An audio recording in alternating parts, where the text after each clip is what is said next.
गजब लेखनी तेरी कुदरत की मालिकी,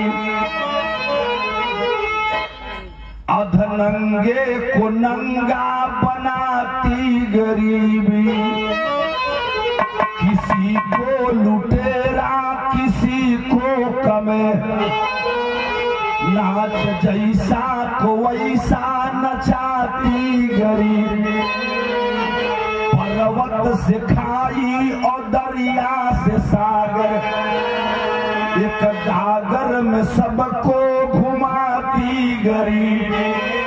गौरी शंकर जमाना कहाँ जाएगा, सूरज पूरब से पश्चिम दिखाती गरीबी।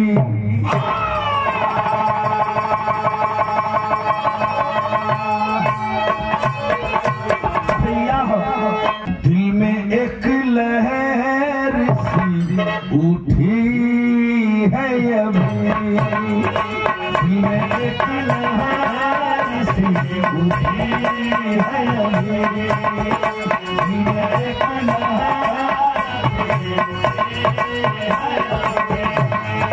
जाने कैसी हवा चली है अभी, जाने कैसी हवा चली है अभी, दिल में एक लहर सी उठी है अभी, दिल में एक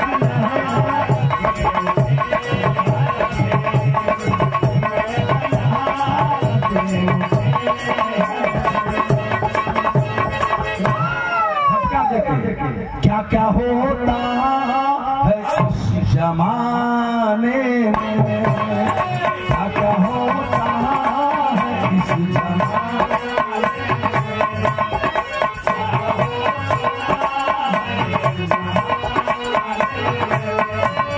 लिखते काफी आलम तराने,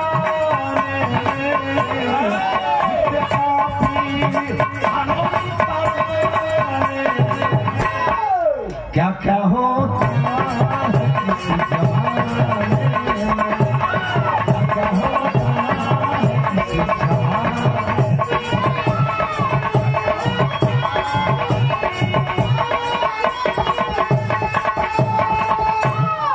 यहीं से बिरहा के कहानी की शुरुआत हो गई मेरे बाबूजी, और लाइन कैसी है जरा सा गौर करेंगे।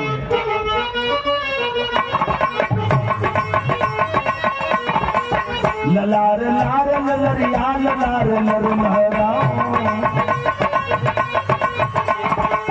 जिला छपरा में अहिरौली का दस्तान सही, शिवमुनि सीता पति पत्नी के चौहान सही, जय जय 8 साल की उमरिया हो, दूसरी रीता सुंदर गोदी में घुमरिया हो, चलाता रिक्शा शिव मुनि बदनसीबी में,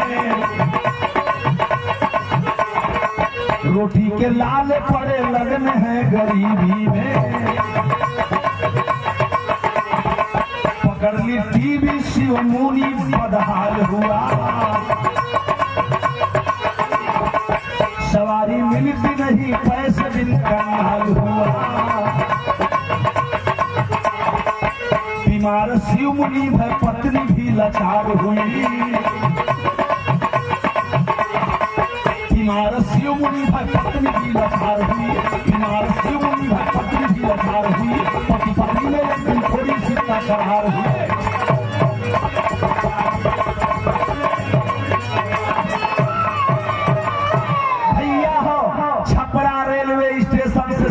किलोमीटर उत्तर अहिरौली गांव के रहने वाले शिव मुनि चौहान, जिनकी पत्नी का नाम था सीता और शिव मुनि चौहान के 2 बच्चे। लड़का का नाम रहल संजय, 8 साल की उम्र रहल। एगो 5 साल का लड़की रहल, जो उन्हें लड़किया का नाम रहल रीता। दोनों लड़कन के पाले पोषक बाटा, मेहनत करे, मजदूरी करे, लेकिन पेट भर भोजन न मिले। शिव मुनि चौहान कहलन अपनी मेहरारू से कि हम जाते हैं रेलवे स्टेशन पर। और जब रेलवे स्टेशन पर गया तो साथियों को देखा, ओकरे दिमाग में आया कि कुछ कमाई ना था, लड़का सयान भइला पढ़िया कैसे। उन्होंने ड्रेस लागी, कपड़ा लागी, लता लागी, खैले के व्यवस्था करे के हुई, तो हम कुछ करे के चाहिए। तो ये चाचा शिव मुनि चौहान एगो भाड़ा पर रिक्शा लेलन और वही के भाड़ा पर चलावे लगलन। अब धीरे धीरे रिक्शा चलावत कमाई तो कुछ बढ़ल, लेकिन वही तरह जैसे कमैया बढ़ल वही तरह उनका आदत भी गड़बड़ हो गल। चाचा लोग कहल संगत से गुण होत है, संगत से गुण जैसन संगत मिलल वैसने सिमुनिया हो गल। संझिया के जब कमैया रहो 150, 200, 300, 400, 500 कमाई हो जा तो कहे हरलाल भाई 20 गो तू दा, ये सब भी आई 50 गो तू दे दा, ये राम भवन 100 गो तू दे दा। अब अपने में 100, 50 रुपया मिला करके 2-4 गो सीसी मंगाओ जा, सीसी मंगा करके और पैक बना करके दारू को पियाई शुरू हो कर। दारू पीने की लत लग गई, डेली दारू पीना शुरू कर दिया। एक तो गरीबी, दूसरे दारू पीना की शुरुआत हो गई। अब धीरे धीरे दारू पीने की बाद जब नशा ना हो चाचा न, तो 2-4 चिलम गांजा मारे लगा। अब वो करो हालत खराब होगा। और जब नशा में हो जा तो पैदले घरे जा, रिक्शा के जमा करे पैदले घरे जा। तो छपरा से हिरौली 7 किलोमीटर रहल। डहरिया में 3-4 गो भट्ठा पड़त रहल। जब रस्तवा में जाए नशवा तनी कम होखा तो भट्ठवा पर जाए के झरिया मारे लगे। झरिया मैंने समझे थे ना, जब कचिया। अब 2-2 गिलास कचिया पिए लगल। आदत हो गई गड़बड़। एक तो गरीब आदमी रिक्शा चलाने का काम, दारू गांजा का पियाई शुरू हो गई, हालत खराब हो गई। एक दिन के बाद बाए भैया पूरा नशा में शिव मुनि रहलन हो। रात के 11 बजत रहल, कैसो घरे पहुंचा रहलन। आ गईलन तो पत्नी खाना बनौले रहली, जौने खिचड़ी दाल बना रहल उहे पर थरिया में परोस के लेकर रखलिन। जो ही खनवा रखलिन न चचा तो ले शिव मुनिया के खोखी आ गई। जब शिव मुनि के 2 बेर खोखी आई तो पग दे, दूसरा बेरी में एक खुलू का खून आ गई। सीता कहलन के सैया तू अपन हालत नहीं खा देखा, तारा के गरीबी के चिंता नहीं खे, तारा के गांव फिर नहीं खेले उकर आदत तोहार कहिया सुधरी, तो के तनिको चिंता बा। परसों फगुआ बा आ घर में फूटी कौड़ी नहीं खे, 1 किलो राशन नहीं खे। फगुआ की दिन लड़का का थे यहाँ से घर में, ये तनिको चिंता नहीं खे, तोहार हालत ही भइल बे। सिमुनिया करस की का हो सीता झूठे ना कहलू, का डांटे तू हमरा के, तू झूठे न डांटे लो। अरे फगुआ परसों न बा, बिहने जाई ढेर का कमाई। अब फगुआ के दिन जौन बनेला तो ले आई। खोखत सिमुनिया वही जैसी गई। ये चचा जब सुत गई तो सीता दोनों बच्चों को लेकर के सो गई। डेली की तरह सवेर हो गई। जब सवेर हुई तो बिरहा में तर्ज लगी।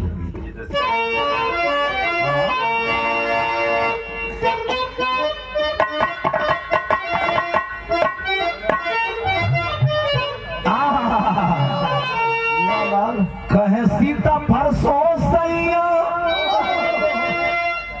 होली का त्योहार बाटी, 3 दिन से मिलल नहीं खे भर पेट भोजन। उन्हें संजय कहला हमकी कपड़ा मंगई द पापा, रीता कहल पिछुकारी और कहा शिव मुनि बिहने टिसने पर जाइब हम, आ रुपया कमाइब कुल ही ले जाइब सामान। संजय के कपड़ा पिचकारी रंग रीताओ के अरे खेली हंसा होली बानी पुआ पकावाना भैया परसों फगुआ बा बहने जाए सीधा बोला मत हम कुल चीज ले आई। यही करके श्री मुनि चौहान सो गए और जब सवेरा हुआ तो डेली की तरह उठा, रिक्शा की छरलस पुछलस से पंचो और चल गलस स्टेशन की तरफ। जब चल गए तो बिरहा के गीत लेके सवेरे रिक्शा चल लाई बाजारिया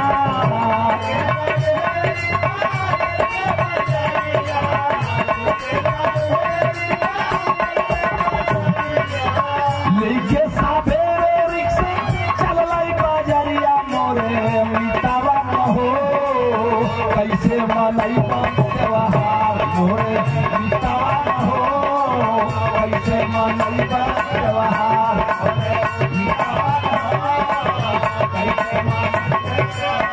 धीरे धीरे दिन बीतल रिक्शा लेकर के छपरा रेलवे स्टेशन पर आया मेरे बाबूजी। दिमाग में ये कहीं बात नाच रही है कि बिहन ही फगुआ बा, ढेर कमाए के बाद सब सामान लेके जाए के बाद, लड़का के कपड़ा लड़की के रंग पिचकारी लेके जाए के बाद। लेकिन संजोग देखा बारे भगवान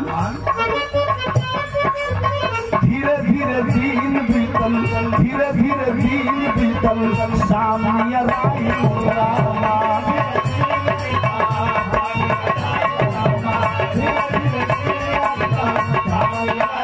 सवेरे से साँझ हो गई हो का गई भइल हड़ताल गाड़ी भइल हड़ताल गाड़ी एको नहीं आई एको नहीं आई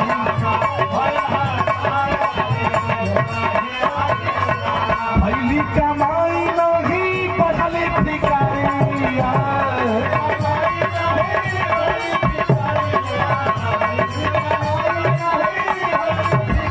भैली कमाई नहीं पढ़ली भिखारिया मोरे मितावा हो कैसे का बाजार मोरे मितावा हो कैसे का बाजार मोरे मितावा हो। अरे बाप रे बाप पैसा कमाने के लिए शिव मुनि रिक्शा लेकर के स्टेशन पर खड़ा था मेरे बाबूजी। लेकिन सवेरे से 9 बजल 10 बजल 12 बजल 2 बजल 4 बजल 6 बज गए कहले का मतलब शाम हो गई। न एको गाड़ी आई न एको गाड़ी गई न एको सवारी अली न एको पैसा मिलल। रिक्शा वाले से पूछलस के भैया का बात बा हो आज कोनो सवारी नहीं खे कहले के रेशमुनिया नहीं खे जाना। जगह जगह दंगा भैया बनारस में रेलवे के लोग चक्का जाम किए हैं, इधर पटना में मुजफ्फरपुर में जगह जगह गोरखपुर में गोंडा में चक्का जाम लोग कैले बाड़न। छात्र लोग कोनो चीज पेपर का आउट भइल बा और सारे लोग ट्रेन को ही रोक दिए हैं। आज न कोनो ट्रेन आई न को पैसा मिली न सवारी मिली चले के घरे। तो सगरी रिक्शा वाला ये चचा घरे जाए खातिर तैयारी तक कर लेलन। लेकिन शिव मुनि सोचे लगन कि साला कौन मुंह लेके हम घरे जाए। बिहने फगुआ बा हमार लड़की हमसे रंग पिचकारी मांग लेवे, बाबू के कपड़ा नहीं खे एक ही कपड़ा बा रंग से बिगड़ जाये तो का पहिरी संजैया। घर में रोटी फूटी कौड़ी नहीं के सीता का बनी हन। ये चचा 10 बजे राती वो स्टेशन पर खड़ा रहल। लेकिन जब सब रिक्शा वाले चल गईलन तो अपने रिक्शे को भी खड़ा कर दिया। गई बगलिया में शहर का मामला बा दुकान खुलल रहली सो जहाँ से वो रोज सामान ले वही एगो दुकानी पर गई भैया। अब वो समय दुकानदार शटर गिरावत रहलन कलश किए भैया तन दुकनिया बंद मत करा, हमरा के तनी आटा मैदा चीनी दे देता मैंने फगुआ बा हम परसों आई न तो कमाई तो तोके दे दे। पैसा नहीं खे हमरे लेकिन के खाए के व्यवस्था नहीं खे। शिव मुनि गिलगिला रहा है दुकानदार शटर बंद कर रहा है। कल रोज उधार ले जाइए को दिन दे जो मैंने फगुआ बात के बारे में हम उधार रखना दे त्योहार के उधार दे हम जीवा के ना तो जैसे सब लोग बोल देला ये हम आपको देख ले बनी त्योहार में उधर चाहिए जा उधर न दे। शटर बंद कर दिया, शिव मुनि वापस हो गया। सोचने लगा शिव मुनि कौन मूले के घरे जाए, फिर आई ले पंचो रेलवे स्टेशन के प्लेटफार्म पर बैठ गई। 10 से 11 बजल यहाँ का बात यहाँ छोड़ दें। घरवा सीतवा जो है लगल कि सैया ना आइलन, रीतवा बबनी खोजत बे के हमार पापा ना आइलन, संजैया खोजत बा के हमार पापा ना आइलन। का भई ए मम्मी बहने फगुआ बा पापा ना आइलन। चुप रहा, तोर पापा आवत हन बाजार करे खातिर, ढेर कुछ कमाए खातिर। आज तनी लेट हो गई बा, लइकन के समझावत है, लेकिन लइका माने की कहाँ तैयार हुआ। ये चचा बज्जर गिल गए बिरहा में, सीता इंतजार कर रही है तो बिरहे में भाव दिया गया।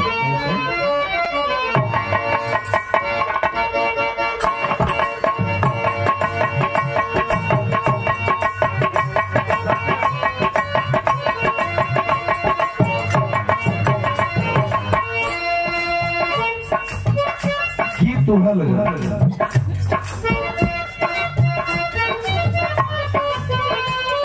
रतिया पहाड़ हो भइले, जो हत बेनुसार हो गइले।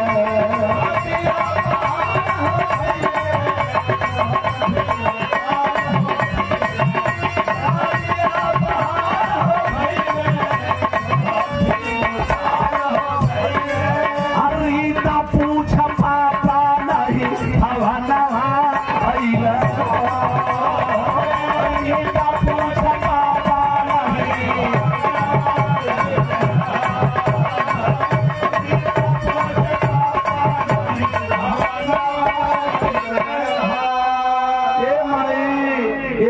पापा बोले नाइलन बेरे सवेरे फगुआ बा। माइयो समझावत रहे कि तो के रंग चाहिए, पिचकारी चाहिए, लेकिन से बेटी रंग पिचकारी नहीं खे, इन घर में तारकारी नहीं खे।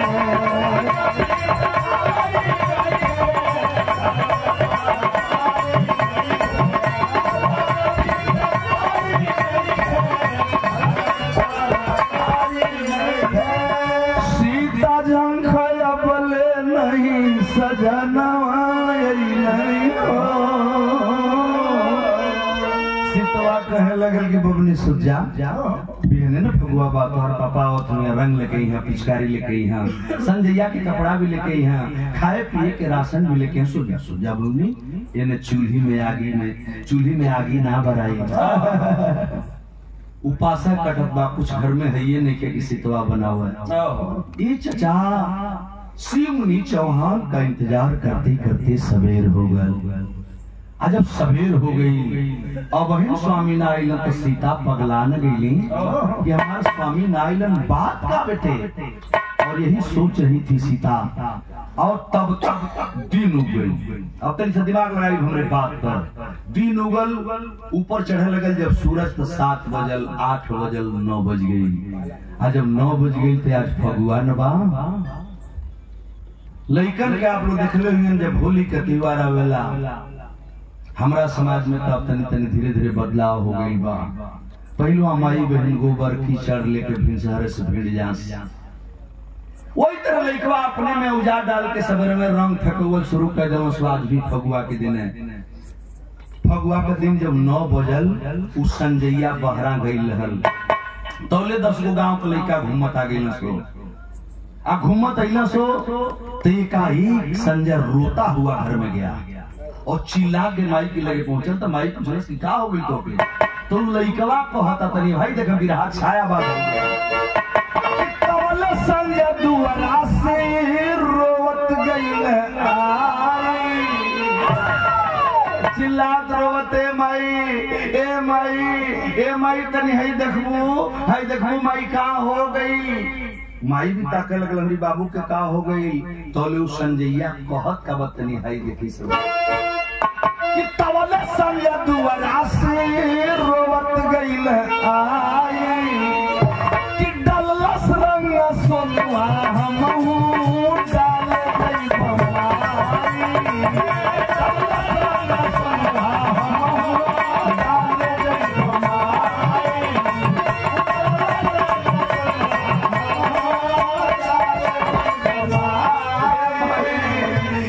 माई हमरा के दू पुड़िया रंग दाना देखा ना, देखा ही सोनमा रंग डाल देला, हमर कपड़वा बिगड़ गई भाई माई, तनी हमरो को दू पुड़िया दाना हम सोनवा की पर डाल। माई जब सुनलस करे जवाब फाट गई। भगवान कौन दिन तू दिखा देलस, हे भगवान और इतना दर्द हुई कि छतिया में पीड़ा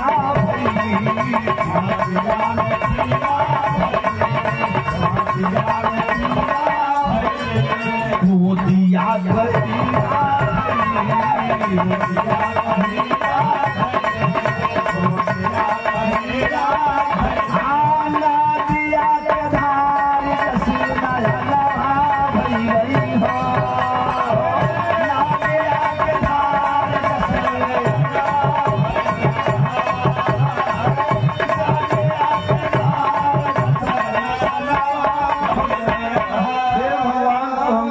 बना देला कि हम दू पुड़िया रंग अपनी लइकन के ना दे सकेला। सीतवा रोवे लगले चचा, दोनों लड़का भी रोवे लगलन। दिन दोपहरिया फगुआ के आ गई, जब दोपहर हो गई तो फगुआ सबाब पर चढ़ गई। हे समाज के भैया लोग, जब फगुआ के दिन आवेला तो आप लोग जानत बने जेकर जवन व्यवस्था बा वो अपने में रंगीन मिजाज करे शुरू कर देला। 12-1 बजत पूरा गांव के लोग जब मूड में भइलन तो कहला यार चल सिमुनिया के घर है, उ लौकत नहीं के घर में लुकाई हुई पकड़ के सारे के मुंह ले पोतल जाई रंग। आयनी सिमुनी हइये नहीं खानी, सीतवा हुई मड़ई में दुबकल वे स्वामी अइलन ना। धीरे धीरे 12 बजल, 2 बजल, 4 बजल, जहाँ साँझ होके लगल, फगुआ का दिन खत्म होके लगल। स्वामी को पता है न बा, सीतवा और चिंतित होकर लगल। आज जब चिंतित होकर लगल तब दिमाग हटा, ए चचा पूरा दिन बीत गई, फगुआ कहले का मतलब फगुआ के दिन खत्म हो गई।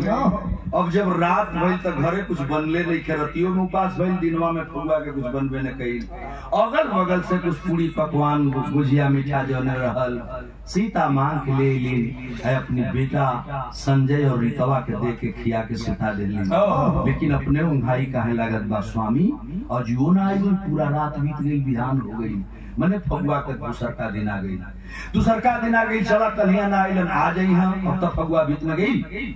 बिहान भीले भी इंतजार करती रह गई, और दूसरे दिन भी शिव मुनि चौहान नहीं आए। और जब दूसरे का दिन में शिव मुनि ना आइलन तो मेहरारू का कलेजा फाट न जाई छे। फट गया सीता चौहान का कलेजा। जब आज भी पति नहीं आए तो वो काम कर दिलस। जानत ही कौन काम किलस? सजनावा रोई के दीनावा बितावली, ये पंच कुटिया से निकली है बहारावा सीता हो संजय रीता के लिया।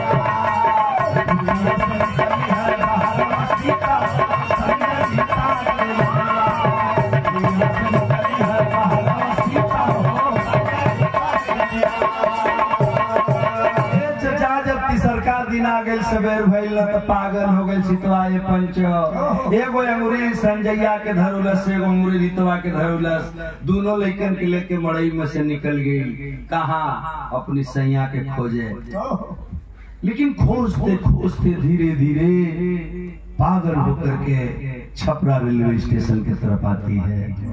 और जब छपरा रेलवे स्टेशन की तरफ आई वे बाबू तो रिक्शा वाले खड़ा हूँ, रिक्शा वालों के लोगों की इशारा करते हैं, चल जा बेटा। ये बाबू संजय तरी जो रिक्शा वाले से पूछ के तोर पापा कहाँ हो, उहे लोग होते हैं। वो दौड़ल लइकवा गई, पूछत बा चाचा हमारी पापा के देखला लो। कौन तोर पापा? कहला हमार पापा रिक्शा चलावेलन। कहला तोर पापा रिक्शा चलावेलन, का नाम बा तोरी पापा के? कहला शिव मुनि। अब रिक्शा वाले अपने में लोग बतियावलन, बड़े फगुआ की एक दिन पहले तो शिव मुनिया रहल हो, लेकिन ओकरी बाद 2 दिन से तो नहीं खेलो कर। तब वो कहता कि चाचा बता दे लोगन, वो हमार माई खड़ी बे रोवत में, हमार बहन रोवत में, हमार पापा 3-4 दिन से घरे नहीं खा गई। सभी रिक्शा वाले घबरा गईलन और सब रिक्शा वाले मिलके शिव मुनि को खोजने लगे। लेकिन ये चचा जब शिव मुनि रहा तब तो मिला, बजट पर गए। वही दुकान वाला बताया कि 10-11 बजे हमरा लगे आई रहल, और 10-11 बजे ये चचा सीतवा इतना खोजत बा पगलाई में कि देखो या होखे गया कर बुढ़ा में पावल निकल गई। रोत बिहान भइल छोड़ा लिखवनवा कहाँ है रही लाइन का पापा मोर सजनवा कहाँ है रही लाइन का पापा मोर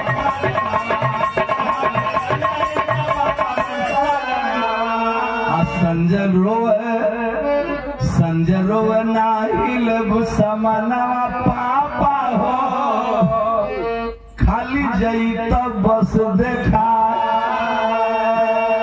दोनों लड़का रोवत बड़न ने पूछो सीतवा रोवत में स्वामी कहाँ गेल लड़कवा रोवत बड़न के पापा कहाँ गेल अब तो आजा फगुआ बीत गई हमन के न रंग चाहिए न पिचकारी चाहिए न कपड़ा चाहिए लेकिन तू आजा लेकिन कहीं जब शिव मुनि का पता नहीं चला रात हो गई तो रिक्शा वाले कल मर्दे तने फलाना के यहाँ से सामान डेली लेके जात रहा चल तने पूछल जाए तो वही दुकानिया पर लोग गईलन जब गईलन तो पूछलन तो वह बताया दुकानदार कि देखवा भैया 10:30-11 बजे सिमुनिया आए रहुए हमरा से कुछ होली का उधार सामान मांगत रहुए हम ना दे हुए लेकिन वो करीब बाद जब शटर गिरा के हम चल गए तेजा से सिमुनिया कहाँ गए हम देखुए ना अब और लोग निराश हो गए सीता चौहान दोनों लड़कों को लेकर के बाबू कोई रेलवे के प्लेटफार्म पर आती है और रेलवे प्लेटफार्म पर बैठल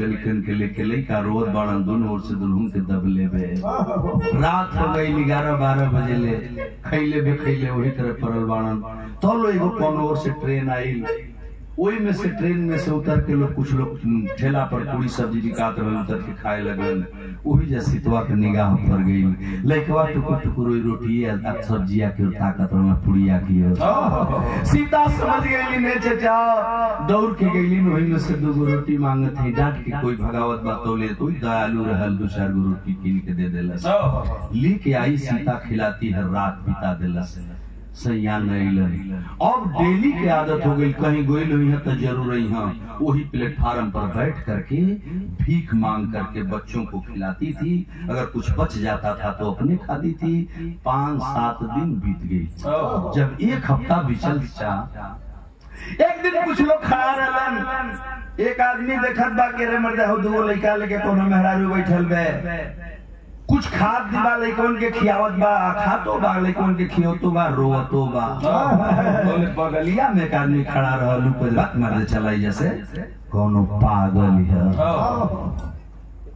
जब लोग पागल कह दे न त करेजा फाट में गई सीतवा समझ गई कि वो लोग हमके पगली कहे लगला भिख मंगनी कहे लगला ये बेटा अभी यहाँ रहल ठीक नहीं खे ये चचा रात बीतल सवेर भइल सुबह का टाइम रहल एगो ट्रेन आवत रहल और सीधे सीधे कहाँ जात रहल हम बिरहा में बताई दोनों लेकर के सितवा ले लेवे और लेके उदुक के ट्रेन में चढ़ गई चला कहीं गई हुई है तो हरे का जनी मिल जा जब ट्रेन में लड़की सितवा चढ़ल तो वह ट्रेन बिहार छपरा से निकली है और छपरा से होकर के सिवान आती सिवान से भटनी होके रास्ते देवरिया गोरखपुर आती है आज जब गोरखपुर में कुछ देर ट्रेन रुकल उतर के सितवा पता करत लेकिन स्वामी मिलला कहाँ फिर उस ट्रेन में चढ़ गई आज जब वही ट्रेन में चढ़ल तो ट्रेन गई कहाँ बिरहा के तर्ज लगल था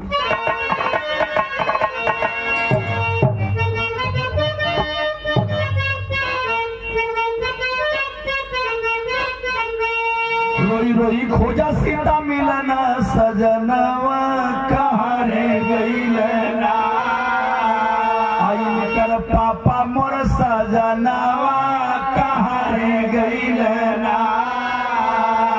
झूठरी बटोरी कई सोलाई काली आवे पगलिन भिखारी बनी की दिनावा बीतावे छपरा से ट्रेन धई के छोड़ाली सिवानावा रोई रोई खोजैले माया नवा कहाँ रे गईले धीरे धीरे वह ट्रेन गोरखपुर से बढ़ करके देवरिया होते गोंडा पहुंच गई जब गोंडा पहुंची बाबूजी शाम होने लगे छटपटा गई स्वामी कहीं लौकत नहीं खान लइकन के लेके वही गलियारा में जौन ट्रेन में गलियारा होला पहले चढ़त में वही गलियारवे में बैठल वे धीरे धीरे गाड़ी लखनऊ की तरफ गई और लखनऊ जब पहुंची चारबाग रेलवे स्टेशन पर तो ट्रेन रुक गई। रात का 10-11 बजे रहले चाचा अटैची कटैची खोल के जे कुछ ले रहल गड़िए में बैठ के खाए लागल। आ कुछ लोग गाड़ी में बैठ के खात बा। आ कुछ लोग उतर के स्टेशन पर कुछ पूरी सब्जी खरीद के लोग खात बा। लोगन से पूछलस के चाचा कौन स्टेशन है? लोग कहा लखनऊ है। कबले गाड़ी रुकी? तो लोग बतौला कि लगभग आधा घंटा ले रुक सकेले। तो सीतवा कलश के बाबू तनी सर बैठा लो और हम जाए तो कुछ खाए के लिए आई। उतरल खाना मांगे के जुगाड़ में तनी कुछ पूरी मांग के रोटी मांग के लेके लेकिन क्या जाए। जो ही गेटवा पर से उतरल ले चाचा तो लोग सीतवा का लड़की रीतवा बोलल के मई रोटी ले आवे जात हो ना तो हमरा के तनी पानी ले है, प्यास लगल बे। हाँ बेटी हम रोटी और पानी दोनों लेके आई। प्लेटफॉर्म पर उतर गई सीता एक और जब उतर गई ना तो रोटी मांगे के चक्कर में एक जगह गई, दू जगह गई, कहीं केहू डांटत बा, कहीं एक आदमी फेकल जूठन पौली तो के बिटोर के झिल्ली में रखत गई। पन्नी झिल्ली पौलिन उठा के रखलिन, 2-4 को रोटी तो मिल गई। सोचलिन कि बाबूनी पानी मांगल से ते बोतल किने के पैसा दबाना जौन प्लास्टिकवा का झिल्लिया ले रही। एगो में रोटी रहल, एगो खाली झिल्ली उठौलिन और वही झिल्ली में पानी भर लेलिन। सोचली कि रोटिया कम बा तनी कुछ गौरी मिल जाए तो रोटी मंगला के चक्कर में सीता चौहान कुछ दूर आगे बढ़ गई। और जब कुछ दूर आगे बढ़ गई बाबू तब तक इधर ट्रेन हार्न देती है। एक से दूसर का हार्न देहलस और ट्रेन चल देहलस। जब ट्रेन चल देहलस दोनों लड़का वही में से ताकत हुवन माई कहाँ गई, माई कहाँ गई, माई वो दे दिखाई देत बे हाथ मारत हुवन। थोड़ी देर के बाद ओकर दिमाग में कहीं हमारे ट्रेनिया तो ना जात बे। देखलस कि बगल से ही ट्रेन जा रही है। घूम के पीछे तकलीन सीता देखलिन कि हमार बाबू तो वो दे रहुवन डिब्बा में ट्रेन जाए शुरू कैले बे। उसी तवा दौड़े लगले चाचा, एक हाथ में पूरी बे, दूसरे हाथ में झिल्ली में पानी बे। सीता चौहान दौड़े लगलिन। दौड़त दौड़त कुछ लोग देखलन कराए पगली चढ़ जा किसी डिब्बे में चढ़ जा, तेरे बच्चे मिल जाएंगे, ट्रेन अब तेज हो जाएगी, चढ़ जा। लेकिन नहीं चाचा वो माई रहल ना ओकर जीव से मानी। हमार बाबू बबनी हो डिब्बा में हुआ था, हम हे डिब्बा में थोड़ा चढ़ा। उमाई दौड़त दौड़ आगे बढ़त गई। जाती जाती जब तक ट्रेन प्लेटफॉर्म पार कर रही थी ये चचा वहां जहां रेलवे क्रॉसिंग होता है, प्लेटफॉर्म जहां से शुरू होता है वहां तक पहुंच गई थी ट्रेन। और सीता का जी ना मानल लपक के इधर गेटवा पकड़ रही। जौन गेट पर खम्मा होला पकड़े वाला वो पाइप पकड़ ली एक हाथ से। संजोग वाला एगो हाथ में रोटी रहल, दूसरका में झिलिया में पानी रहल। वो झिलिया जो ने हथवा में रहल वही के फेंकली। आप पकड़ लेली पाइप। जब पाइप पकड़ ली तो झिलिया पर लगल। जब ट्रेनवा पर तो झिलिया फट गई। ओमे पानी रहल, ऊपनिया बहे लगल आ झिल्ली प्लास्टिक। जब पानी बहल तो प्लास्टिकवा के सहिते हाथवा सरकने लगा। जब तक पैर ऊपर रखती है सीता तो ले हाथ सरकत नीचे आ गई। पैर कहाँ रखा पाइए चचा। लपक के जो ही सीता पैर रखनी चाहली ना ट्रेन में तो ले दोनों पैर प्लेटफॉर्म के नीचे। पैर को रौदती हुई ट्रेन निकल गई। दोनों बच्चे चिल्लाते रहे और सीता वही प्लेटफॉर्म पर बेहोश, जहां थी वही बेहोश हो गई। ट्रेन निकल गई। जीआरपी के जवान आरपीएफ के जवान जुटे। कोई पागल है, उठाइए जल्दी करिए, लग रहा है दोनों पैर कट गया है। लेके रेलवे हॉस्पिटल में इलन। डॉक्टर देखलन दोनों पैरवा एकदम घुसा गई रहल। डॉक्टर दवाई शुरू कैलन लेकिन कौन औरत है, कौन इसका मालिक है? कोई मालिक रहा तब तक लवारी से चलो 1 दिन 2 दिन दवाई भेज जाओ ठीक हो जाएगी। अब डॉक्टर सोचे लगल एक तो सरकारी हॉस्पिटल, दूसरे के गार्जियन नहीं खेते, आप समझ सकता नहीं का दशा हुई। सोचल यार के दवाई के कहिया ले जा मत कहिए ठीक तो हुई ना, दोनों गोड़ घुसा गई वे। रात डरले पर भी ठीक ना हुई तो डॉक्टरों ने आपस में राय किया कि इसे ठीक न हुई, एक काम करा कि ठेंगुनवा पर से दोनों गुड़वा काट। तो सीतवा का दोनों गुड़वा काट के लोग निकाल रहे और लखनऊ में दवाई होत रहल। अब यहाँ का बात यहाँ छोड़ दी। ट्रेन अपनी गति से जात न रहल तो ट्रेन आगे बढ़े लगल। ट्रेनिया में बैठल दोनों लड़का रोवत हुआ नीचे जाओ, दोनों लड़का रोवत हुआ, हे भगवान माई कहाँ गई। ट्रेन के लोग देखलन कहलन कि बाबू रो मत, तोर माई कोनो डिब्बा में बैठल मिल जाइहन।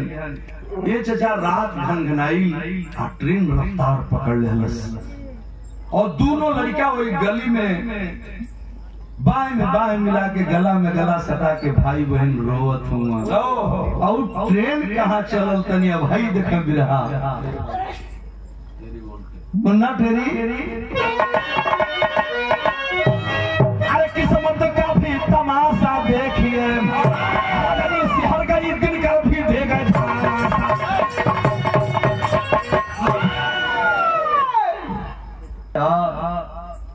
दोनों लड़का वही में रोवत गलियरवा में ट्रेनवा में सूत गई चचा।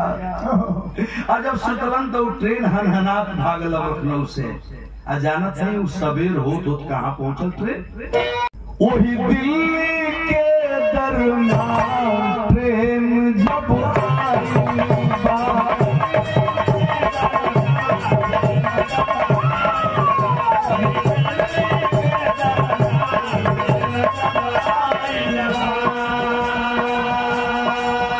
सुनो बच्चा रोए दुखारी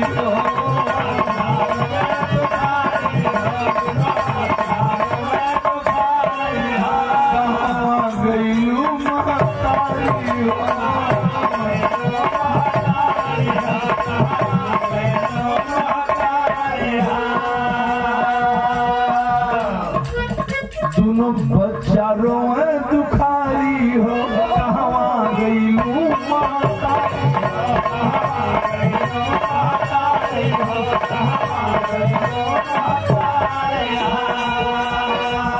व्याकुल में ना परेशान, व्याकुल में ना परेशान ट्रेन जब आई।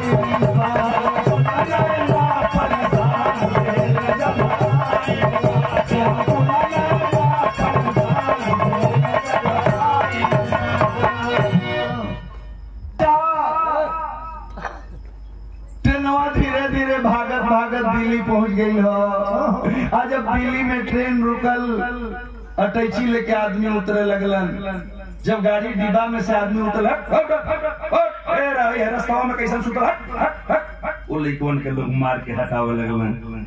जब मार के लोग हटावे लगलन तो कुछ लोग पिछवा से बोल रहे हैं मत हटा हो, ये भैया डांटिए मत। ये वो वही बच्चे हैं जिसकी माँ लखनऊ में शायद छूट गई थी। ये बार उठा, ये बेटा उठा चला नीचे, ट्रेन नहीं है रुकी, यहाँ से ट्रेन आगे ना जाई। नीचे उतरा तो हर माई कोनो डिब्बा में हुई है, जरूर मिल जाई है। दोनों लड़कों को बहिया पकड़ के लोग नीचवा उतार दहलन। उतरला के बाद एक आदमी बतौलस देखा वहां ले ट्रेन में, इधर यहाँ ले ट्रेन में उतरबे, वहां से यहाँ कहीं न कहीं तुरमाई उतरी, ये बेटा खोज लेना। अब इतने कही कि वो आदमी अपन रास्ता पकड़ना टैक्सी जे ले ले जे उतरल अपने गंतव्य के चल रहलस। आई दोनों लड़कवा लड़किया एक बेर इन्ने गईला, एक बेर इन्ने गईला, दोनों ओर दौड़त हुआ, तू चक्कर दौड़ला, इतने में प्लेटफार्म खाली है। सब लोग चल गए, ले चाचा खाली हुए, दूठे लड़का बच गए रहलन।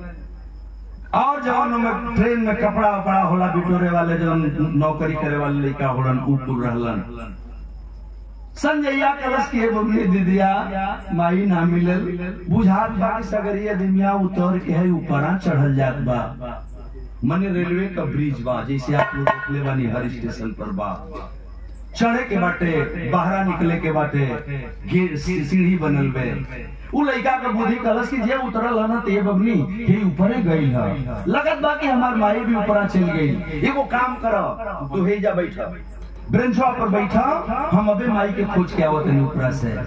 ओइजा जो लकड़ी का ब्रेंच रहल प्लेटफार्म पर, ओइजा अपनी बहनिया को बैठा के संजैया सीढ़ी पकड़लस आ चल गई ओवर ब्रिज पर। जब ओवर ब्रिज पर गया न चचा, तो जो ही ब्रिजवा पर चढ़ल तो ओइजा से दोनों ओर रास्ता रहल, इधर भी रहल इधर भी रहल। तो जे भाई दिल्ली गए हुई नई दिल्ली रेलवे स्टेशन पर जब आप पूरब तरफ निकलेंगे तो अजमेरी गेट का स्टेशन है। जब पश्चिम तरफ निकलेंगे, उत्तर की साइड पश्चिम से तरफ, तो पहाड़गंज मुख्य रेलवे स्टेशन मुख्य गेट बा। अब ऊपरा जब लड़कवा गई तो ओकरा के ही देखे बुझा तबू का जानो कि माई है ने गेल की है ने गेल, दू एक चक्कर घूमल आ एक और का रास्ता पकड़ल से चचा आ ऊपर सीढ़ी के ऊपर ब्रिज से धैले धैले धैले धैले रेलवे स्टेशन से बाहर पहाड़गंज के तरफ नई दिल्ली रेलवे स्टेशन पर बाहर निकल गया। आज जब बाहर निकल गई भीड़ में जब घूम भइल जब ओके ई कहां पता बा कि हम क्यों पड़े अइली हम, अब दीदिया कहाँ बा, अब तक ई बवाल हो गई। वही में रोवत बा, भीड़ जुटे लगे, लड़का बा कोनो रोवत बा, लोग में देखे चल जा, यहाँ का बात हमें छोड़ दे। थोड़ी देर बीतल में चचा भैया गइलन ना आइलन, लगत बा माई के पा गइलन, हमके छोड़ के चल गइलन। वो लड़किया उठले पंचो सीढ़ी पकड़ल सो ओवर ब्रिज पर चल गई। आ ओवर ब्रिज पर गई तब ओकर दिमाग काम करे लगल कि भैया एनी गइलन कि ओनी गइलन। घूमत घूमत होई जा खड़ी रहल, एक बेर पूरा रास्ता पकड़ लेलस, अजमेरी गेट की तरफ बाहर निकल गई। लड़का पूरा बाहर अजमेरी गेट के तरफ और लड़का उधर नई दिल्ली रेलवे स्टेशन पश्चिम तरफ गेट के तरफ बाहर हो गया। मने दोनों दू तरफ। जब स्टेशन से दोनों लड़का दू और भइलन तोले साँझ दिन बीतल, दोपहरिया बीतल, साँझ होके लगल। दोनों लड़का रोवत बाड़न है चचा, इतना रोवत बाड़न हो लोग कहल कि रोले से बन का पता ही झरेले। ए चचा लड़का रोवत हुवन, कोई आवाज देखा चल जा। शाम होत रहल, जहाँ लड़कवा रोवत रहल ओया साझी की बेरा एगो कार निकले, एगो सेठ अइलन, बड़ा बड़े आदमी रहलन, उनका नमकीन भुजिया के दिल्ली में फैक्ट्री चले रहे। नाम रहल श्यामलाल गुप्ता। श्यामलाल गुप्ता अपनी कार को रोक दिए। कैसन भीड़ बा भैया, कलन की कोनो लड़का बा, अनाथ बा, रोवत बा। गैलन देखलन कोई लड़का है, 8-9 साल का लड़का बा, ले चला के घरे चल जाई, पाली को सब खियाई पियाई बड़ हो जाई, तो नमकीन भुजिया फैक्ट्री चल देखियो कि काम हम देखी पढ़ा लिखा देखता। अब श्यामलाल के मानवता जगह लड़कवा के अपनी कारे में बैठा लेना और लेके अपनी घरे चल गई। वो लड़का उनके घरे पलाए बसाए लगल। ये न लड़किया जब बहरवा गई पंचो रात हो गई, 8-9 बजे 10 बजे राती लेके हो ना पूछल। जब 10 बज गई रात, आदमी सुनसान होके लगलन, तो सामने से एक आदमी गुजर रहे थे, पैदल जा रहे थे। नाम रहल रामलाल गुप्ता। बगलिए में मकान रहल समनवा अजमेरी गेट के ठीक सामने ही। कोनो लड़की बे अनाथ लेके केहू पूछे वाला नहीं खे। पहले दिन लोग कहता लड़की स्टेशन पर रामलाल गुप्ता पतियावत बतियावत दू आदमी बोलोलन कन बाबू उठावा ले चला घरे में नवावा दवावा खियावा भी अच्छा बेचारी भुखाई हुई। मानवता जगह लो लड़की के उठा के रामलाल लेके अपने घरे अइलन। एक दिन खियोलन पियोलन पाले पोसे लगलन, प्यार मिलल, लड़किया पापा कह देलस। और जब पापा कह देलस तो बाप बन गया वो आदमी, और बाप बन के बच्ची को पालने पोसने लगा। यहाँ का बात यहाँ छोड़ दी। धीरे धीरे समय बीतल। लखनऊ में जो दवैया होत रहा सीता चौहान के जी ना मानल, 1 हफ्ता ले दवाई भइल। जब दोनों गोड़ टोवत बा, दोनों गोड़वा तो हमारे डॉक्टर लोग काट देले हुए, लेकिन हमार बाबू बबनी कहा गए सैया हमके होली में छोड़ के चल गए। हमार बाबू बबनी ट्रेन में छोड़ के चल गए। कहा गए दौड़ के चचा रातिये का 12 बजे हॉस्पिटल में से भाग गई। हॉस्पिटल से भाग करके कूदत करके आती है प्लेटफार्म पर, और लखनऊ प्लेटफार्म पर आई। कूदत बा, रोत बा, पूछत बा, केहू कर ले कवा जा रहा जाना तब तो बतावा। भूख लगल, 2 रोटी मांग करके लोगों से खा रही है। 1 रात बीतल, 2 रात बीतल, 3 रात बीतल। अब वही जाओ कर जियल खाइल अड्डा बन गई। और लकड़ी का 2 गुटका बना लेलस, कूदक कूदक के चले, भीख मांगे, वैसे रोटी खाए। कबो कबो ट्रेन में भी कूदक के चढ़ जा, भीख मांगे, इहे ओकर काम हो गई। धीरे धीरे 6 महीना जब बीतल न चचा, तो 6 महीना के बाद एक दिन सितवा चौहान कूदक के एगो ट्रेन आई, वही ट्रेनों में चढ़ गई। आज जब ट्रेन में चढ़ली तो 2 पैसा मांगत जाते, घुसकत जाते, कूदत जाते। तो जौने डिबवा में भिखिया मांगत जात रहे, तो वही डिबवा में देखा एगो चमत्कार हो जात बा। कौन सा? बिरहा में भाव लगल बेटा, और बढ़ जाओ। रलवा वाले, अरे रलवा वाले कई लाखों बदवाई बुढ़िया वाली लंगड़ी हो के हवा दिन भिताई बुढ़िया माई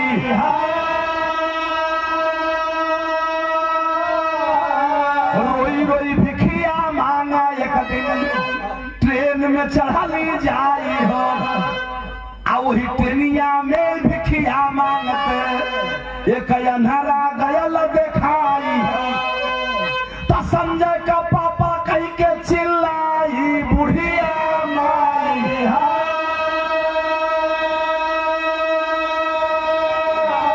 आवाज सुनत अन्हरो गईल घबराई बुढ़िया माई।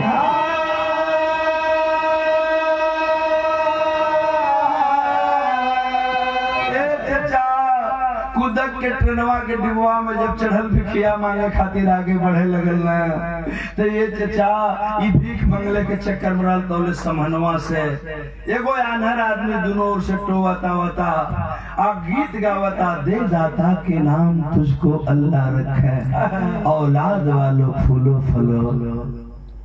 गीतिया सुनत बे सितवा कलवा कोनो बा भिख मंगा गीत गावत बा, लेकिन जब आवाज धीरे धीरे सुन रही है, कुछ आवाज ऐसी लग रही है कि यह परिचित आवाज है। आ तौले लंगड़ी कूदकत कूदकत आगे बढ़ल, उनिया से अन्हरा भी आवत बा। जब दोनों करीब हो गईलन तो सितवा ऐसे ताकत में आई, कहीं बार मुंह से निकलन, संजय का पापा तू? संजय का पापा? अरे हम सीता बोलती हो। वो अन्हरा जब सुनलस पच्चर गिर गई, लगत बा यही डिबुआ में सितवा बैठल बे, कहीं जात कोई सही न जान जाके हम कर पति हैं, हम ही शिव मुनि हैं, हम संजैया का बाप हैं। ई जौले चीन है तौले हम लौट चले, वो अन्हर आदमी रहले चाचा वही जैसे पिछोड़े मुड़े। जब पिछौड़े मुड़ल ना तो वानर कितना तेज भागे, लगल भागे हाली हाली के उतर जाए, कहीं जान न जा सितवा के हम सचमुच में कर पति हैं। तब सितवा से ना रह गई, कहलक स्वामी तू सोचत हुआ कि हम नहीं के चिन्ह। रोई रोई भिखिया मांगा एक दिन ट्रेन में चढ़ली जाई हो, आ ट्रेनिया में भिखिया मांगते एक अन्हरा गयल भेटाई हो। संजय का पापा कह के चिल्लाई बुढ़िया माई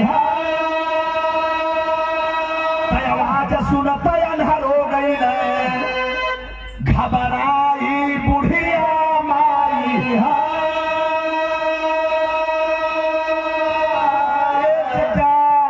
कूदक के अन्हरा गेटवा पर ले तो गई, लेकिन अन्हर आदमी रहल, सोचलस कि उतर जाई तो प्लेटफार्म पर चल जाए, भीड़ में चल जाए, तो हमके छीन न पाई, पकड़ न पाई। एको बेर बोलत नहीं कि मैंने हम शिव मुनि हैं। आंख में आंसू भर आया था अंधे के। गई गेटवा पर पैपवा पकड़ के गोड़वा नीचे रखत बा कि हम उतर जाए, लेकिन अब तलई में इतना तेज गोड़ रखलस कि ओकर गोड़वा सीढ़िया पर न पड़ के नीचे पड़ गई। जब नीचे प्लेटफार्म पर चल गई तो भर मुँह ऐसे गिर गई पिछोड़े। आज जब भर मुँह गिरल तब पीछे से कूदक करके सितवा नीचे उतर गई। आज जो ही अन्हरा उठ के बैठल भागा चाहे खातिर तो ले गई सितवा भर अखबारी पकड़ ले भागत हुआ। ये सैया होली के त्योहार के दिन इधर तुहार भाग गईला, आज तू आज हमरों के छोड़ के भागत हुआ। ना स्वामी ना, हम तो सीता ही हो। ये चचा अब अन्हरा और लंगड़ी दोनों रोवे लगलन। आज जब दोनों रोवे लगलन लखनऊ स्टेशन पर देखा वाले लोग बतियावलन, मर्दे है जो रोज भिखिया मांगे लंगड़ी, वो अनहरा के पकड़ के रोड दे हो सगरी दुकानदार ताके लगे परिचित हो गई रहल 6-7 महीना से उजरात रहल ना सब लोग जान गई रहल कल मटे का बात बा हो लोग जुट गइलन साल कर चुप रहो का बात है कहां रो रही क्या बात है लेकिन अब के माने पति और पत्नी इतना रोला है चचा कि बच्चा पड़ गई धीरे धीरे कोई से कुछ बोलत न बा खाली रो रहे हैं दोनों रोवत एक बेर अपने से दोनों शांत हो गइलन आज अपने से दोनों शांत भइलन तब शिव मुनि पूछलन कि ये सीता हम तो के छोड़ के भाग गइली लेकिन तू ये पगली तू भेटा गइली कहां हमार बाबू संजैया हरे कहां हमार बबनी रितवा बे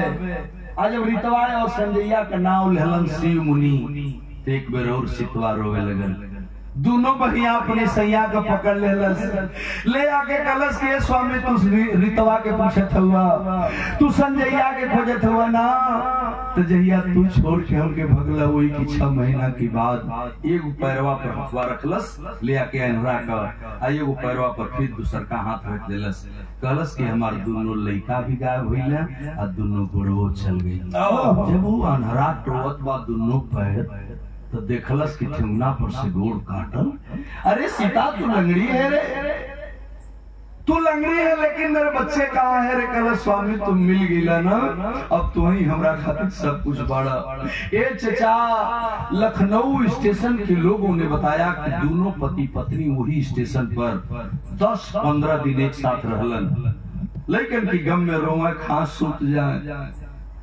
एक दिन का बात बा अनहरा पूछलस कि ये सीता कहीं बाबू के बबनी के खोजे ना गई लो कलश के हम कहाँ जाए का देख ले बानी तो अनहरा कलश की कौन ट्रेन रहे जो में तू बैठा रहलू कलश को ट्रेन का नाम नहीं खींचाना कल कहाँ ट्रेन जात रहे तो कलश दिल्ली जात रहे तब शिव मुनि चौहान कहलन कि तब चले के दिल्ली अब दोनों पति और पत्नी बच्चे और बेटे को खोजने के लिए एगो दिल्ली वाली ट्रेन आई कुदक के वही में दोनों चढ़ गिला आन्हर पति लंगड़ पत्नी दोनों एगो डिब्बा में चढ़ला वो ट्रेन में बैठ के दिल्ली चल रहा आज जब दिल्ली चलन है चचा तो देखा बिरहा में गजब होने जा रहा है आए हैं बोला का है छोड़ी भगला सैया जी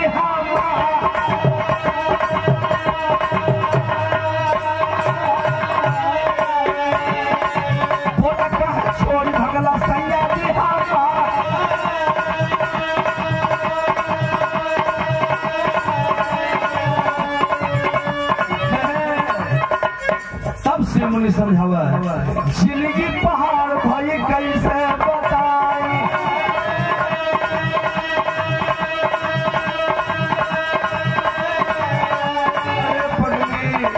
जवन बाप अपने लड़कन के 2 पुड़िया रंग ना दे पावे अपनी कमाई से भरपेट भोजन न दे पावे तो बाप के जेल ये दुनिया में टिटकार बने हम काव नाव लेके घरे जाए घर द्वार छोड़ के सोचली कि अब भाग चला जौन हुई तो हुई अली बनारस में वो दुकानी पर काम करत रही तोहन की याद में इतना रुआई के दिनों खुरई रहती है खुरई और दशा हमारी हो गई कि रोवत शरीर दुबली हो गई थी और दोनों आंख की रोशनी चली गई जब आंखी से हमके ना लोग लागल तो सेठ अपनी दुकानी पर से हमके भगा दिला आज हम आनर नहीं ये सीता तो ही बतावा हमार बाबू कहाँ हो सब तो दुल्हन में बात होती है कि रोई रोई सीता तब बतावली कहानी अरे कहाँ बेटी रीता कहाँ संजय हमार अरे मिलल नहीं काम दोनों लखिया गवा अरे यही कारण छोड़ दहनी घरवा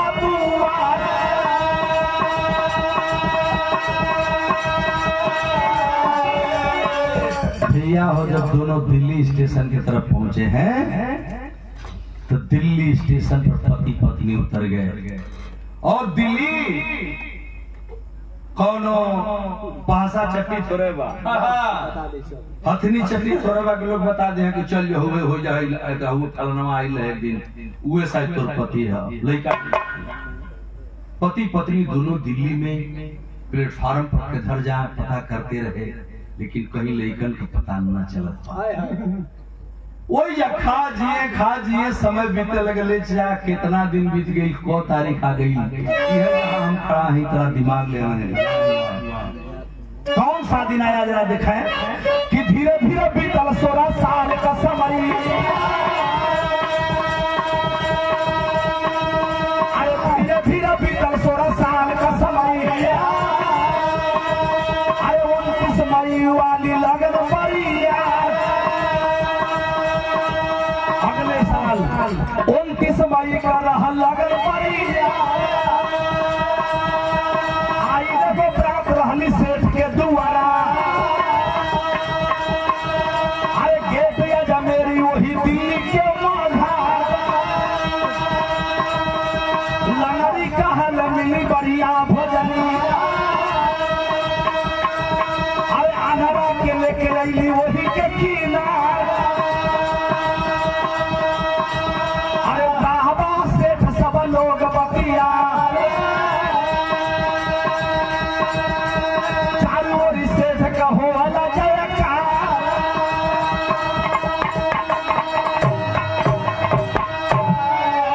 एक दिन की बात है, 16 साल बीत गया मेरे बाबूजी।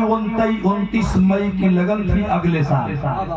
29 मई की लगन को एक बारात आई है अजमेरी गेट के ठीक सामने एक मकान में, बगल में वो मैरिज हॉल रहल, बड़ा सजल बा, बाजा बजत बा, लोग नाचे लगल।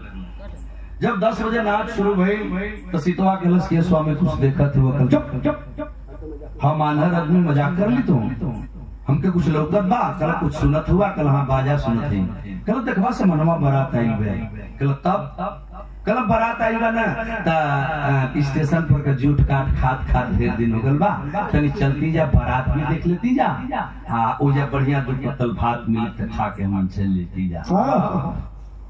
तानरा कलश लंगड़ी से कि तब तो ही के न लोग लिया कि चल वो लंगड़ी अपनी सैया को हाथ पकड़लस, गमछा पकड़लस और ली करके कुदुक करके वो मैरिज हॉल तक चल गई जहां बारात आई रही। लड़का दुल्हा के लेके बरतिया नाचत रहल, मैरिज हाल के बारात रहल। ई कोने में अनरा के बैठा देल, सोई जब अपनो बैठल बे 2 पत्तल भात मिली, खा के हम चल जेली। तोले दुल्हा अंदर गई, परछावन भैल, अपने जयमाला स्टेज पर बैठ गया। और जब स्टेज पर बैठ गई तो कुछ लोग खा के अब जइबो कर शुरू कैलन। 2 आदमी खाना खा के अइला चाचा, अखनवा खा के अइलन, जहां लंगड़ी बैठा रहे, अनहरा बैठा रहे, वही लोग खड़ा हो गइलन। एक आदमी सिगरेट जलाया और सिगरेट जला करके कहा कि यार आदमी हो तो ऐसा। दूसर का पूछलस का बात है भैया? कल रे मर्द न्योता पड़ा लवा खाना खा भैला, जातो हुआ कुछ जानत नहीं खा का? कल मैं तो नहीं जान रहा हूँ। कल के रे भैया है रामलाल गुप्ता जो ने जिनकी घरवा बरतिया आई वे, वो रामलाल गुप्ता जो लड़की के बियाह करत हुआ, इतना बढ़िया महान आदमी तो हम देखबे न कइले। फिर कहता कि किशन भैया का बात है? कदा ना रहता नहीं। आज से 16 साल पहले लड़की एगो पोले रहा स्टेशनवा पर रोज रहे, और लड़की के बेटी बना के पलना पोसला, वही काज बारात आई बे और ओकर बियाह इतना धूमधाम से करता ना, बड़ा आदमी होके ऐसा।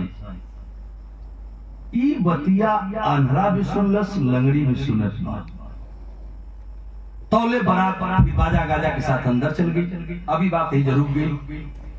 थोड़ी देर के बाद जब दुल्हा जाके बैठ गई कुर्सी पर, तो लंगड़ी कलश के स्वामी हमार मन करता बियाह गांव में ढेर देख ले भाई, शहरी का बियाह हम नहीं देख ले। कलश अनरा की तका चाहत है, तब वो लंगड़ी अपनी सैया से को बात कहत तरी हाई देख लिया का कर कि लंगड़ी कहा सही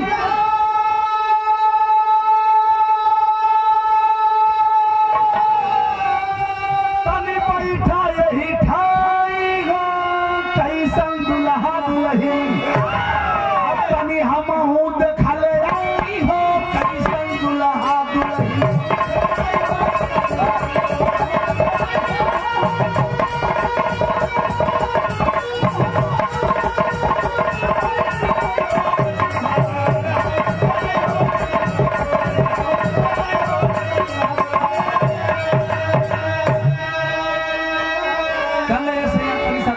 भैया कल से आए तेरे साथ तू बैठा, अब हम खाना की व्यवस्था करते हैं। तने हमार मन करता दुल्हा देख जो जो जो जो जो जो जो जो देखिया दुल्हा तो ही के पता जो देखिया तो लंगड़ी कुदकत कुदकत जयमाला स्टेज के लगे चल गई। दुल्हा बैठल रहलन, लड़की के रूम में से मेहरारू सजा करके और भाई चादर उड़ा के निकालत रहलन। तौले कुछ लोग देखलन मर्दे है भीख मांगिंदा हो ई कहां से आइल के दू पतल बाहर दादा अरे जो जो जो जो होनी खाना मिलता खा के जाई जो हट वो लंगड़ी के लोग डांटे लगलन। जब भीड़ में एक आदमी की तरफ के हुई इशारा करके डांटे पाटे लगी तो जानते हैं वो अक्सर भीड़ हो जाले, झूठा उन्हों को भीड़ हो जाले। वो लंगड़ी के लोग डांटत रहलन, भाग भाग के भगाओ हटा हटा ले जाओ उधर खाना खा ले। तो सब लोग लंगड़िए के ताके लगल। तौले जो कुर्सिया पर दुल्हवा बैठे रहलन वो दुल्हवा भी वो लंगड़ी की ओर ताके लगलन। आ जब दुल्हा लंगड़ी की ओर ताके लगलन तो लंगड़ी भी दुल्हवा की ओर ताके लगल। अभी लोग भगावत हुआ लंगड़ी दुल्हा के देखत बे, दुल्हा लंगड़ी के देखत बा और ना रह गई तो लंगड़ी एगो बात कहले बे। का कहले बे तनी हई देखी कि दुल्हा देखते निकलल मुहावा से बतिया कि जुग जुग जिया बेटा संजय जैसन बासुरतिया।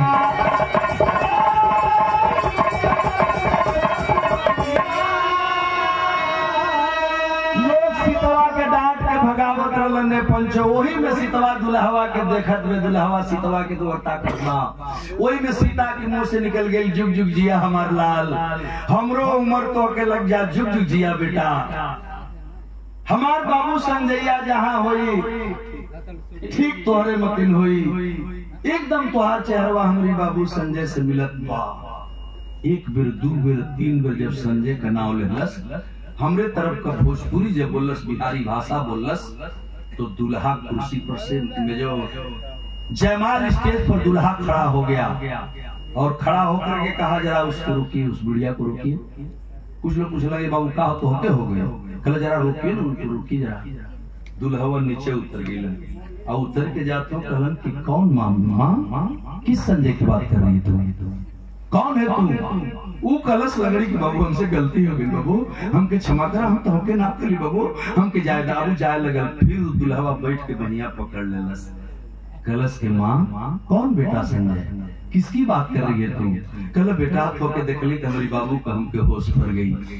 एगो हमार लड़का रहल 8 बरस की उम्र में ही तरह हमसे छूट गई, लोग नाम संजैया रहल।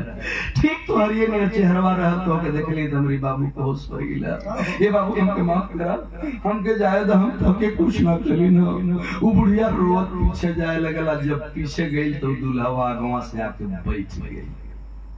अब बैठ के टुकु टुकु अखिया में ताकत बा काहे कि थमकला संजय सगरो ताकल परतिहा। कौन बेटा संजय मां बतावा तनी बतिया।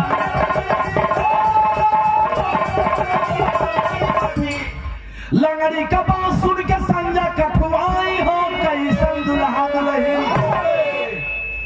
कल मां तू कहाँ की रहने वाली है रे? कल बेटा ये कोई जान के तू कहा कर बकल कि माँ तुझे तेरा बेटा संजय चाहिए ना, तू कहाँ की रहने वाली है? अब बिहारी भाषा में कहता हमारा छपरा घर बा। छपरा जब सुनाओ संजय एक ही दिल धड़कने लगा, एक टक सुरतिये की ताकत बा और चेहरा निहारत बा लड़कवा दुल्हवा। देखत देखत ना रह गई। ये बाबू पूछ दिया माँ छपरा में कहाँ की रहने वाली है तू? कल बाबू छपरा जिला में वो हिरौली गांव पड़ेला हमारो ये घर बा। और जब हिरौली सुनाई का एक दूल्हे की आंखों से झरझर झरझर आंसू चलने लगा। सगरी बारात के लोग टुकर टुकर ताके लगलन। अरे मर्दे का बात में हो लंगड़ी का कल से दुल्हवा रोवे लगल। लंगड़ी जब रोवल देखला तो कहता बाबू संजय तू कल माई सीता, और जब सीता शब्द सीता की कान में गुजर कलेजा फाट गया। बेटा तू हलचल हो गई और लंगड़ी कहत बा कि दुल्हवा कर बेटा बाका बात बातो लोग कोने की ओर लोग तकवा त जौन समझी बन के आए रहलो कर बाप श्यामलाल बुझिया वाले। श्यामलाल भुजिया वाला जो समधी बन के आए रहा हूँ कोने में तौली लेके रोवत आंस।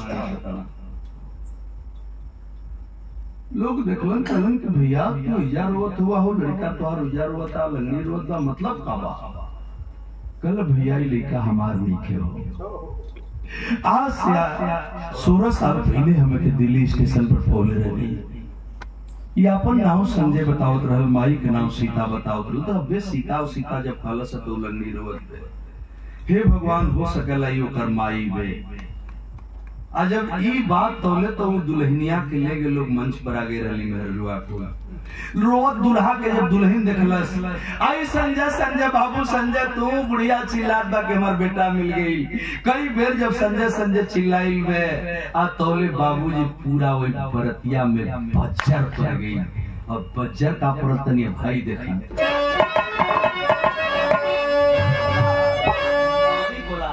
अरे भाई भी कोलाहल, अब भाई ने कोलाहल सगर रोवैया घर दिहा। अब कैसन उधर बेटी रो रही है और कोलाहल हलचल मची है। आवाज मंच पर कैसी आ गई कि भाई ने कोलाहल सब सुनला संगतिया, रोवा पटरीता माई आ गई बरातिया।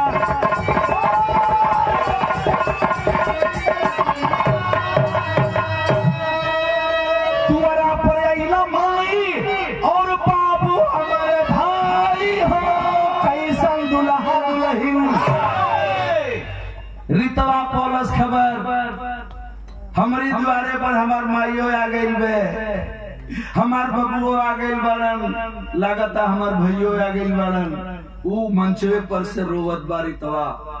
अब तौले सीता पूछत है कि ये बेटा तू संजय हुए रे के तोरी संगे हमारी रितवा रहल, रितवा कहाँ बारे? अब तो विश्वास और न जम गई। रितवा सुनत बे कि माई हमके बोलावत बा। ए चाचा वो दुल्हनिया स्टेजवा पर से उतर के वही जा चल गई जहाँ दुल्हवा बैठ के कोई लंगड़ी के रोता के रोवत रहल। जाके रितवा कलम माई तो रीता के खोजे तोरे माई तो हम तो रितवा हैं, अगर ये भैया हुआ तो हम तो बिटिया रितवा हैं। ये चाचा पूरा बारात रोवे लगल। कल हे भगवान ई का दुल्हवा कमाई बा, दुल्हवा ले दुल्हनियों कमाई बा। ई कहत बा कि हमार भैया हो, अनु कहत बा हमार बहन बा। हे भगवान ई का अब होई का है तब अब दिमाग लगाई। मैंने इस बिरहे का शीर्षक दिया है किस्मत का तमाशा। यही नाम से यूट्यूब पर भी बजत बा। तेरी हमारी बात को सुनी, आज भी छुट्टी कल छूट जाई बिरहा। तेरी हमारे दिमाग लगाई। अब वो रितवा कहा लगो कि आखिर हमार बाबू भी हुवन, भाई भी हुवन, माई भी है, तो हमार बाबू के ने हुवन, ए माई बाबू के ने हुवन। संजैया ताकत बा के रितवा तू ही रीता है रे पगली। दूल्हा दुल्हन के भेष में भाई भाई दोनों रो रहे हैं। आज जब देखौलस कि कोने तोर पापा बैठल बड़न, पूरा बारात अंधरा के ताके लगल, बज्जर पड़ गई। कोई से बोलता है ना बा, आप खुदा सोच लें के का बोली जे जहां बा तहां ठकमोरी मरले बा। कोई से बोलत ना बा। अब का होई हे भगवान, अब का होई, अब का होई, ये सब सोचत रहल। आ तौले एक आदमी आगे बढ़ गया, नहीं बर्दाश्त हुआ। 5-7 मिनट 10 मिनट जब यही तरह बीत गई, केहू के उसे बुझते नहीं। दुल्हवा दुल्हनिया दोनों सब भाई बहन बाड़न। अब होई का लोग ये सोचत बाड़न। तब तक एक आदमी आगे बढ़ा, नाम रहल रमेश। वो रमेश के रहल जानत है श्यामलाल सेठ जौन बरतिया सजा के लेके आई रहलन, उन्हीं का लड़का रमेश गुप्ता रहल। और एक ही लड़का रहल, दूसर का ये लड़का के पल्ले रहलन। ऊ रमेशवा आइल, संजैया कहा दैलस कलश का रे संजय, तोर बाबू मिल गई ना, तोर माई मिल गई, तोर बहन भी मिल गई, लेकिन हमार पापा का बोल न रहे। तो के दुल्हा बना के पतो ही ले जाए रहन, बहू लेके जैतन, लेकिन तोके तो पूरा परिवार मिल गई, हमारी पापा के का मिलल। और पापा रोवे लगलन। तौले उस रमेश दौड़ के गई, अपनी पापा का बाहें पकड़लस और लेके एक तरफ से नजदीक आया। कलश के पापा मत रो पापा, मत रो पापा, तू यही खातिर रोता ना कि इतना सुघर पतो धोके ना मिली, तब मत रोवा, मत रोवा पापा। ये संजैया तो के तुर बहिन मिलल, भाई मिलल, माई मिलल, बाबू मिलन। अब का हुई तब संजैया अपन हाथ बढ़ा, रमेश अपन हाथ बढ़ोले संजय के तरफ और कहला बेटा भैया एक काम कर दे।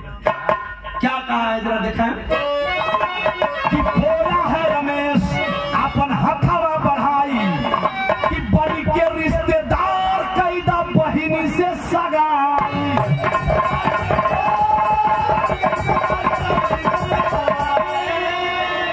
अरे रमेश आज ले तुम्हार भैया रहे रे, अब बिछुड़ जेबे हमके विश्वास नहीं के होती बात।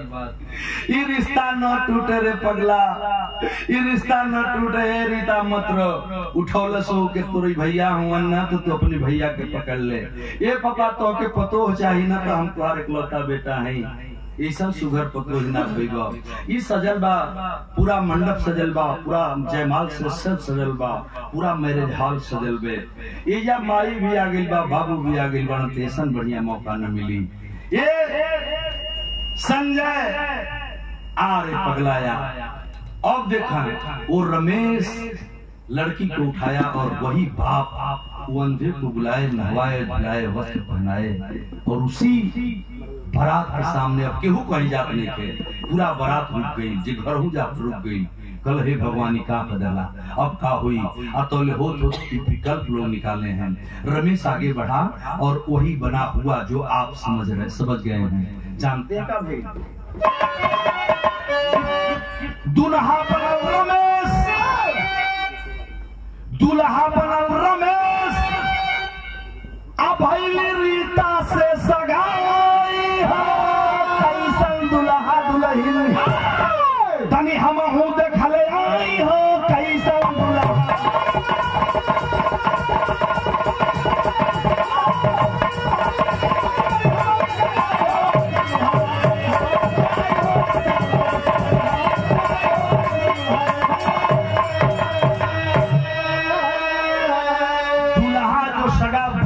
बहन का वह सार बना और रमेश इकलौता बेटा श्यामलाल गुप्ता का उसी मंडप में उसी जनवास सिंहासन पर दूल्हा बना और वह अंधरा और लंगड़ी मिलके कन्यादान किया, बेटी के ब्याह भई। ई मानवता आज भी जिंदा रहे चाहिए। दुनिया के अंदर ऐसे बहुत कम लोग दिखाई देते हैं। दुल्हन बना करके अपनी पतोहू बना करके उस श्यामलाल भुजिया वाली लेकर के घर चलते हैं। तो मैंने शीर्षक दिया किस्मत का तमाशा या किस्मत का खेल खोलेंगे तो वहीं से गुरुदिल मोहम्मद राम सिंह सीओ वदन हरिद्वार, कभी गया लाल जगलू यादव, जगधारी स्वर्ग सीधा। अरे किस्मत का भी तमाशा देखिए, आचार्य गौरी शंकर जी पल